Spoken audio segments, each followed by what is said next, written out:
Hello everyone, welcome back to my channel, and today in this video I will learn you how to recover deleted photo on Instagram.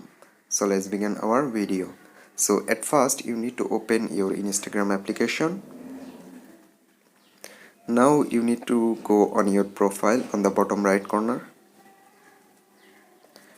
Now what should you do? You just need to select at the top right corner 3-line menu bar icon. Now select your activity.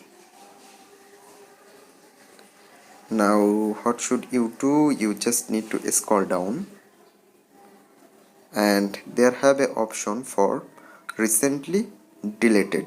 There you can see at the last second option, recently deleted. Open it.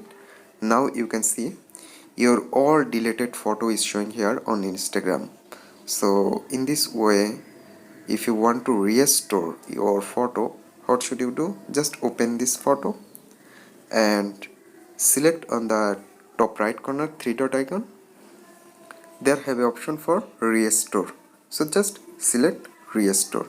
Then again confirm it.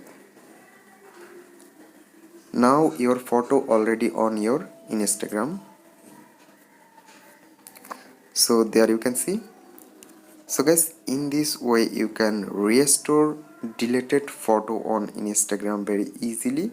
So hope guys this video can help you. Don't forget to like and subscribe my channel.